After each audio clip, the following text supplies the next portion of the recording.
Now, is my screen visible? Yes, ma'am. Right. Okay. So see, we have seen how to solve a given differential equation by the method of power series, right? Now, if you go, remember for solving differential equations, we have also seen what do we mean by initial value problems, right? Now, the initial value problems means you are given a differential equation that we are solving, right? And then we are given certain conditions under which the solution takes up some value. Like, for example, we might be given the value of y when x is 0 or the value of y dash when x is 0, right?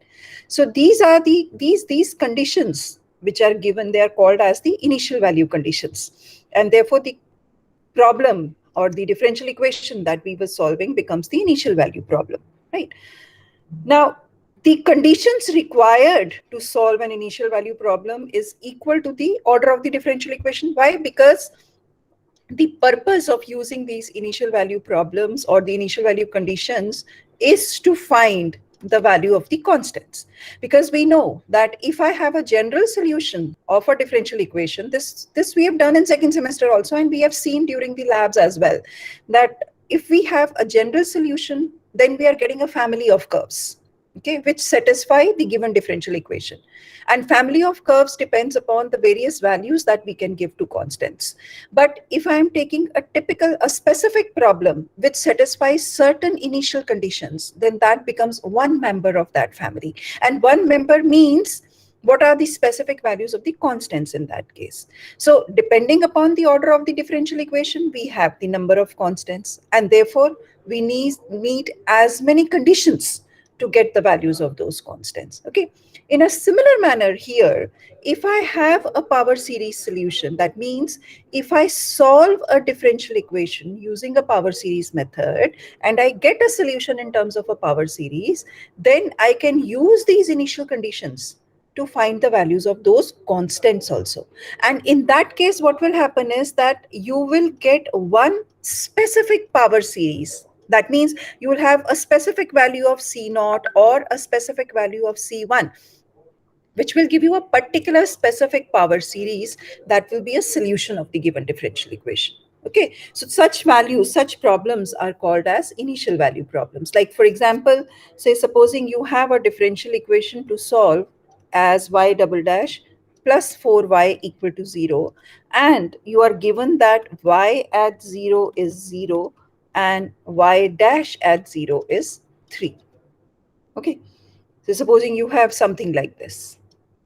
So, of course, to solve this, your method remains the same in the sense that you start with your y as cn xn as you have done earlier. Okay, then you have your y dash as n cn x n minus 1 from 1 to infinity, and you have your y double dash as this x n minus 2 n from 2 to infinity. You substitute in this equation the way you have solved earlier. Okay, so what do you get? You get your yx as c naught into something plus c1 into something. Okay, so now this becomes, I think till this you'll be able to do it now. Is yes or no? Hmm? Yes, यहाँ तक हो ma'am. जाएगा? Now using this y, I mean, the using this y means once we have obtained this y, we can always obtain a y dash. Simply differentiate this. So again, y dash will also be c naught into something plus c1 into something. Now you can use these conditions. Okay, that means put x equal to 0. It's given that y is 0. And when we put x equal to 0 in y dash, we are given that it's 3. Okay, so what will you get? You will get two equations in c naught and c1. So we can always solve these equations to get a specific value of C naught and C1. So once you have that, so you simply substitute in your solution and you get a typical solution, a particular solution. Okay, so that is called as solving an initial value problems. Is this clear? So Ma'am? I think Yes, yes. from question number 19 till 22 from your exercise 8.1, you will be able to do now. Is that okay? Ma'am हाँ जी. Ma'am जैसे जब यहाँ C0 और C1 में जो हम यहाँ initial conditions लगाएंगे तो वो हमें एक्सपेंशन में लगानी है या जो जनरलाइज्ड टर्म होती जैसे है मर्जी करो, जैसे मर्जी करो, but it's easier to do it on expansion because you get theory. Otherwise, you can do it anyway. Okay ma'am जैसे इसमें cos 2x n वो आएगा तो उसी में डायरेक्ट हम पुट कर दें x में 0. Either way is okay. Okay Okay. Now, see, what we have learned so far is that we start with a differential equation, we assume that it has a power series solution, and then we solve it. And as you have done various problems also, you have realized that you end up with certain kind of differential equations that do not have a power series solution. Okay, so now the question mark, I mean, the obvious question should be, can we not know before solving whether a given differential equation is going to have a power series solution or not? Okay, so in order to do that, we need more concepts, certain more concepts, in the sense that we'll be defining a few more terms, and we'll be, we will be proving certain, not proving, but then they have already been proved. We will not be proving them here, but we'll be using certain results, and we'll be using those conditions of those results which would guarantee whether a given differential equation will have a power series solution or not. So basically what we have to do every time then is check if those conditions are satisfied, then only we go ahead for solving. Otherwise, as you have seen, it's a tedious process. We end up we solve, we start with power series, we solve, and then we generalize whether it does not have a solution. Okay, so to do that, what we do is we'll be specifically talking of only second order differential equations in this case only. But of course, we'll be having a general second order differential equation where the coefficients are also functions of x. See, for second order differential equation with constant coefficients, still things are simpler and we know how to work with them. But say supposing I have a differential equation of this form, axy double dash plus bxy dash plus cxy equal to 0. I'm still considering a homogeneous differential equation, a second order homogeneous differential equation, because my right hand side is 0. Okay, but the coefficients of y double dash, y dash, and y, they are all functions of x, some functions of x. Okay, now what we do here is we impose a specific condition where we say that both a, b, and c, they are all analytic functions of x. Now, though we have defined analyticity of functions before, but to remember what do we mean by analytic functions of x means these functions a, b, and c, they can be expressed, or they are functions which can be given by some convergent series. Okay, that means they are again functions, right? They are functions of x, they are not constant. But what kind of functions of x? Those functions of x that can be expressed in terms of a convergent series. Now see, again, we know certain standard functions. Like for example, we have a series of sin x. Like for example, say let's talk of this series, x minus x cubed by 3 factorial plus x5 by 5 factorial, and so on and so forth. This is an infinite series, right? But we know that this converges to sin x. Okay, so basically sin x is an analytic function of x. Similarly, every polynomial is an analytic function of x, because every polynomial is nothing but some portion of an infinite series, right? In the sense that, say, if I have a cubic polynomial, that means I just have non-zero terms till degree 3, and beyond that all my coefficients can be considered as 0, which is again an infinite series. Okay, so that means every polynomial can be considered as an analytic function. Okay, so by analytic, just keep in your mind that they are functions which can be expressed in terms of convergent series. Okay, or they themselves are convergent series. Okay, now I rewrite this equation as, I can rewrite this as y double dash plus pxy dash plus qxy equal to 0, where my px is nothing but bx upon ax. That means I just divide the differential equation by the leading function, and just to make it 1, just to make the leading coefficient 1. Okay. Now see, why this? Because it is, now it becomes easy to check whether a function is analytic or not. See, in the sense that now my p and q are rational functions. Okay. Now that means for this case, now I need to be bothered only about those values of x for which my function a is non-zero. Because what will happen if a is 0, it will fail to be a convergent series, both p and q. Okay. So see, why we did this was, in the earlier case, our leading coefficients, our coefficients were all functions of x. So the thing is that, just to simplify the process of checking whether a given function is analytic or not, what we do is we make the leading coefficient 1. See, it's like, it's like a situation where it's easier to eliminate the things rather than check for everything, right? Now, for example, in this case, like both p and q, they are rational functions. And we know that rational functions do not have any importance wherever they vanish, and wherever the denominator vanishes. Okay. So definitely, jahan hamara, all those values of x for which ax is 0, they are not important to us. इसका मतलब उन points पे तो वो analytic होगा ही नहीं. क्यों? क्योंकि हमारा p और q दोनों vanish कर जाएंगे वहां पे.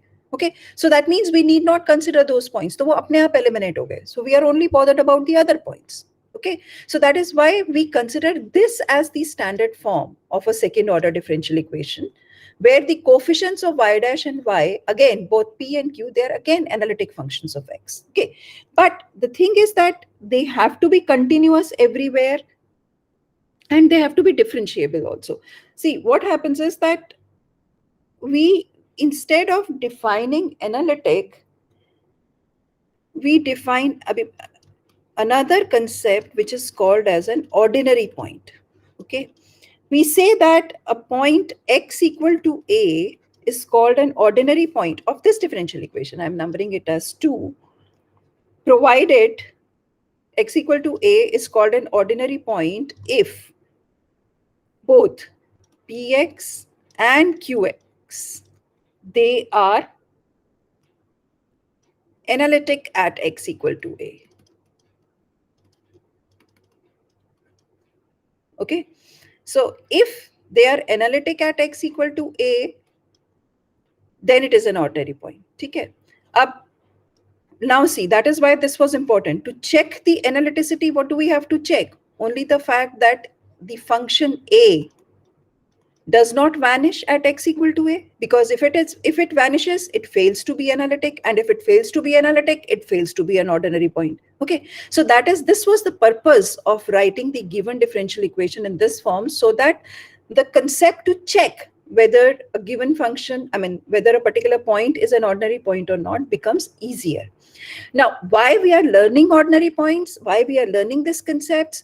Because as we go ahead, we have a theorem also. So you will realize that for a given differential equation, if we know the ordinary points, then we know how the power series solution is going to behave, and then we also know how the radius of convergence is going to behave. Okay, so it becomes much more easier to solve the solutions, to solve the differential equations by using the power series.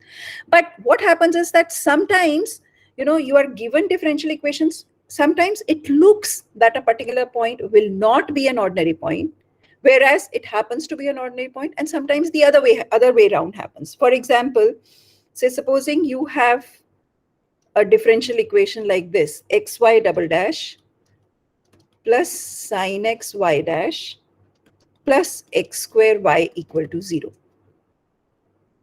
Okay, now I am interested in the point x equal to 0, whether it happens to be an ordinary point or not, right?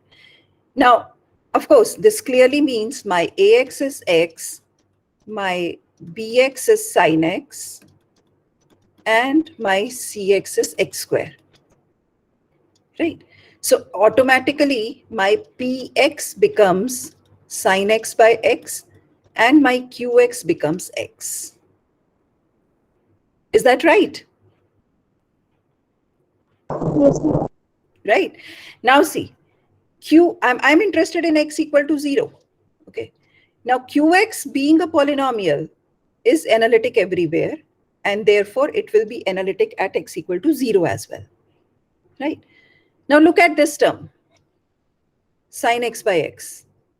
अब इसमें क्या लग रहा है, because you have x in the denominator, so it looks as if x equal to 0 will not be an analytic. I mean, or in other words, a will not be analytic at x equal to 0 in this case. Why? Because it is making, or in other words, p will not be analytic at x equal to 0.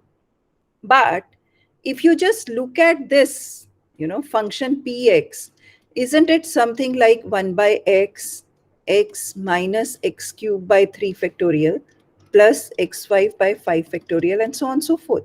Why? Because what do we mean by analytic function? All those functions that can be expressed as convergent power series. Okay. So that means this becomes what? 1 minus x square by 3 factorial plus x to the power 4 by 4 factorial, and so on and so forth, because it was 1 by x into this. Am I right or wrong? Ma'am. Is this clear or not? इतना समझ में आ रहा है कि नहीं? Yes, ma'am. Okay. Which means that with this, as if you just, okay, I'll write px again so that we can find the radius of convergence here. See, it was what? 1 minus x square by 3 factorial Yes, ma'am. plus x4 by 5 5 factorial. factorial. Obviously, the next term will be minus x6 by 7 factorial, and so on and so forth. Okay. So basically, if I write my Cn, it's going to be minus 1 to the power n x to the power 2n upon 2n plus 1 factorial, because all the powers are even of x, whereas the denominator factorials are the next odd factorials. यही है ना? For x square you have 3 factorial, for x4 you have 5 factorial, for x6 you have 7 factorial. Just check whether this Cn works for these terms or not. Quickly, just check whether it works or not.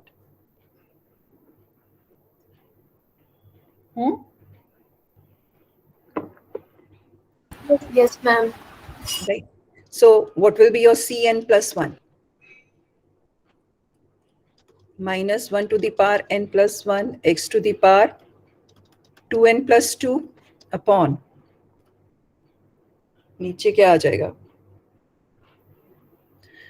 Ma'am, 2n plus 1 plus 2. ये factorial 2n plus 1 रहेगा या कुछ और होगा? ये तो 2n plus 1 क्यों होगा, है ना? ये हमारा n equal to 1 पे आया था ना? ना, Yes, ma'am. n equal to 1, yeah. Huh. When n is 0, you have 1. When n is 1, you have x to the power 2 upon 3 factorial. ठीक है, right? So this denominator will be how much? 2n plus 3 3 factorial. factorial, right? Now, can you not find your row? This is how we check the convergence of power series. How much is the row now?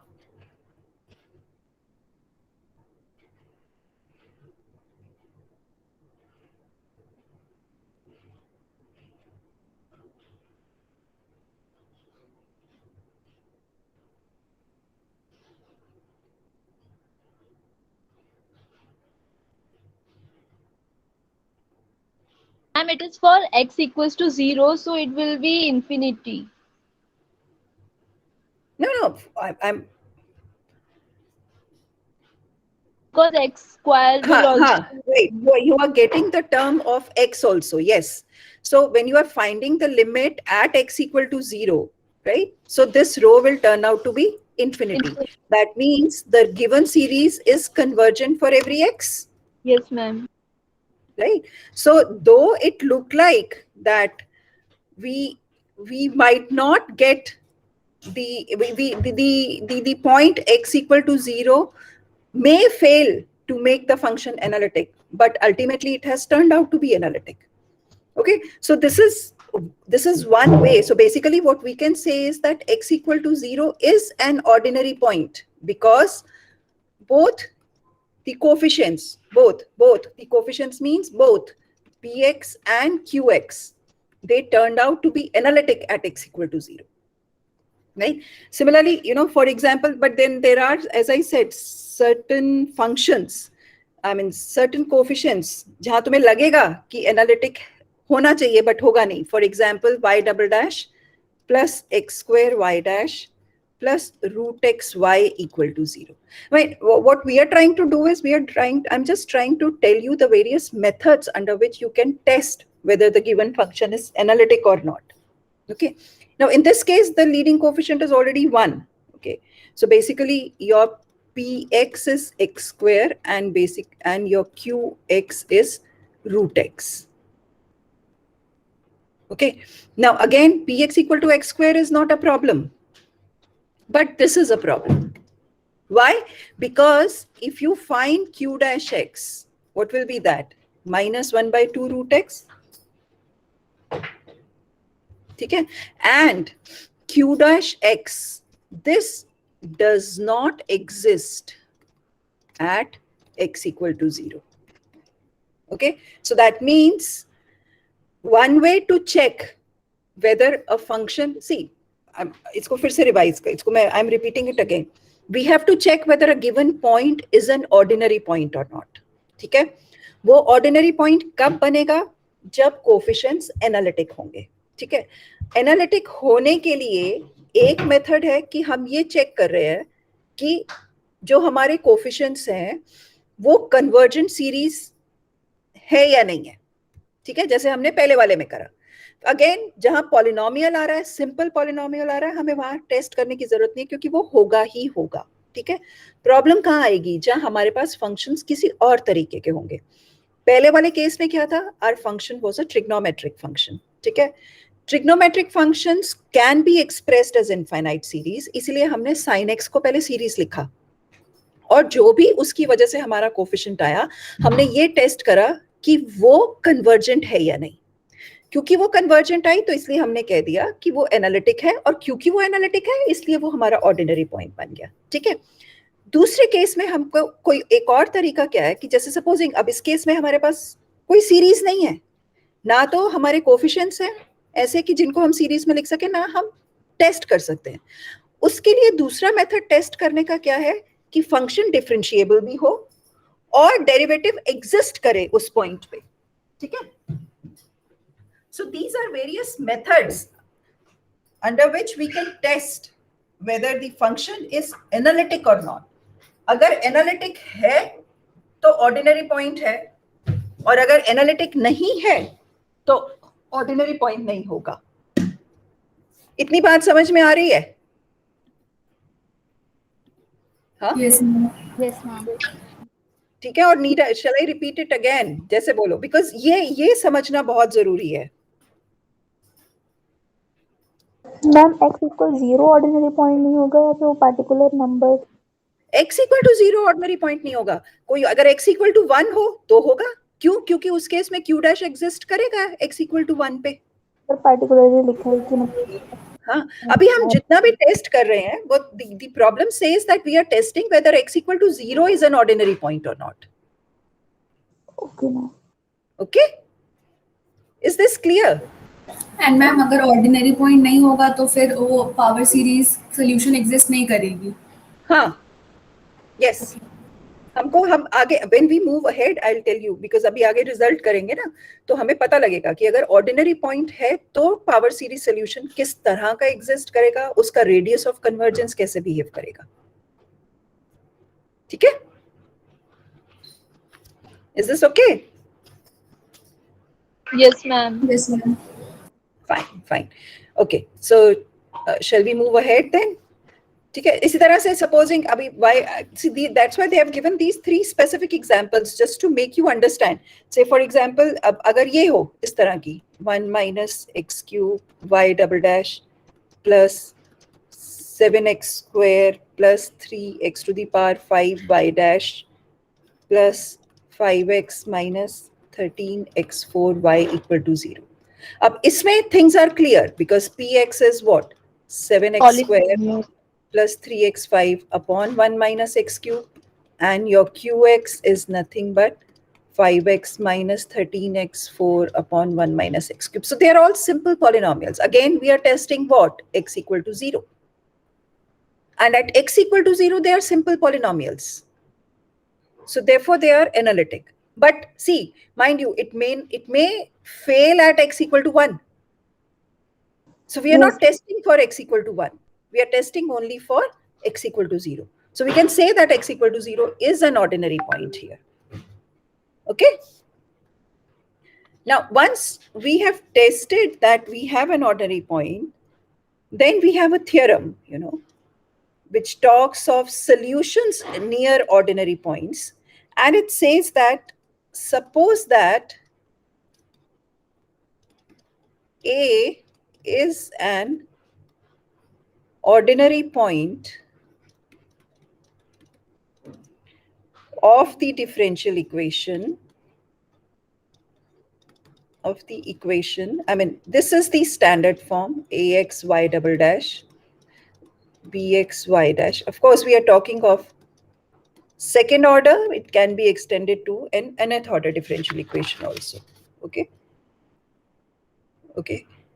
Suppose that a is an ordinary point of this equation. That means px, which is nothing but bx upon ax, and qx, which is nothing but cx upon ax, they are both analytic at x equal to a. Okay. Then this differential equation 1 has, see, this was a second order differential equation. Okay, so how many linearly independent solutions should it have? 2, y1 and y2, and the complete solution should be given by c naught y1 plus c1 y2, something like that. Okay, so similarly here also it says that if a is an ordinary point of the equation, then this equation has two linearly independent solutions. I'm writing 2Li, which means linearly independent solutions, okay, of the form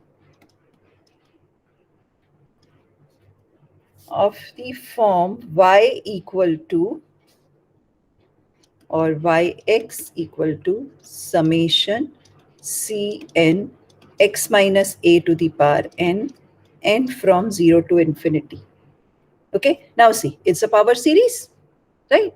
And how is the ordinary point behaving in this term? So in case your 0, if a is 0, that means we are talking of 0 as an ordinary point. So what kind of power series are you going to get? Summation Cn x to the power n. But if it's a non-zero ordinary point, then we are going to have a power series of this form.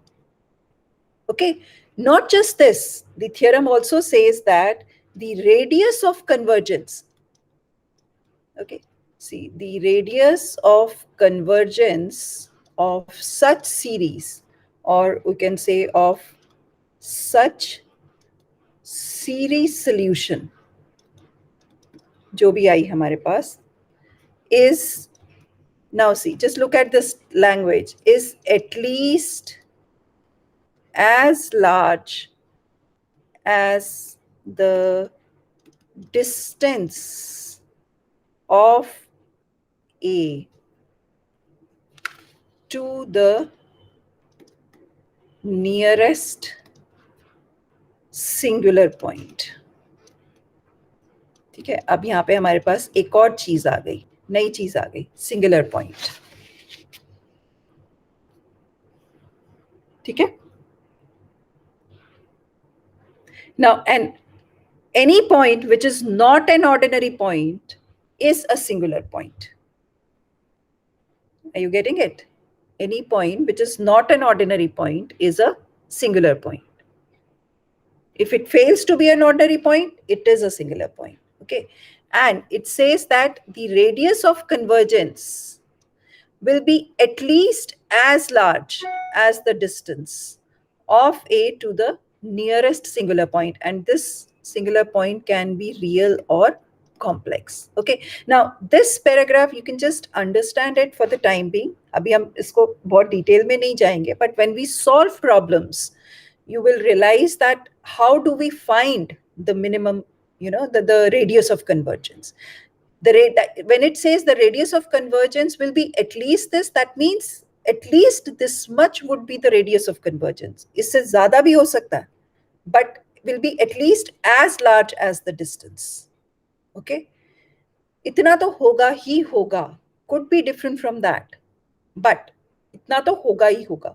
So not just this, what happens is the benefit of having this kind of a theorem is the fact that number one, we know when does a series solution going to exist. We just have to check whether the points are ordinary. We have to just find the ordinary point. If we are able to find the ordinary point, we find the solution around that, right? Once we have the solution with us, we can also test whether what kind of radius of convergence is it going to have. Like, for example, just look at this problem. Say exercise 8.2. I'll just take 1 minute and then we can disperse the class. So this is the first problem of 8.2. It talks of x square plus 1 y double dash plus 4x y dash plus 2y equal to 0. X square minus 1. I'm sorry, it's x square minus 1. Okay. Now see, what is your px here? Px is 4x upon x square minus 1. Qx is 2 upon x square minus 1. Okay. Now, as you can see, we are given the functions. And once we are given the functions, it's easier to test where they vanish rather than to test where they do not vanish. नहीं, यहाँ से पता नहीं लग रहा. When does this term vanish? X is equal to 1 and minus 1. X equal to plus minus 1. That means ये specific points हो गए ना. ठीक है.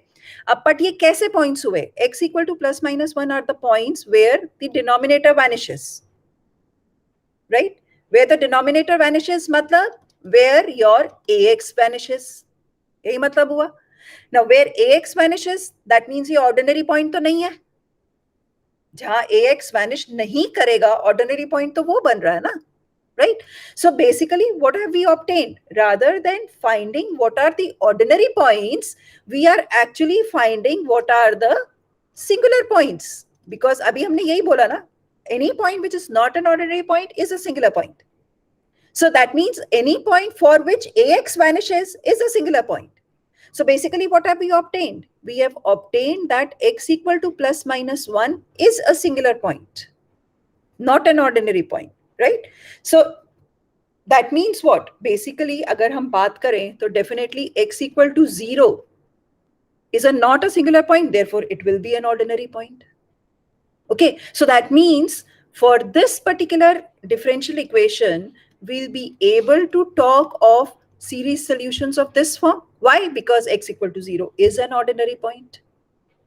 And ordinary point or singular point का distance कितना हुआ? From 0 to 1 unit.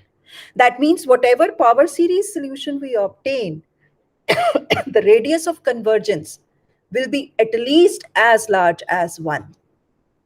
कितना आएगा वो हम बाद में देखेंगे. But it will be at least as large as 1. Okay. Now for your, of course, I'm winding up the class now because it's time. But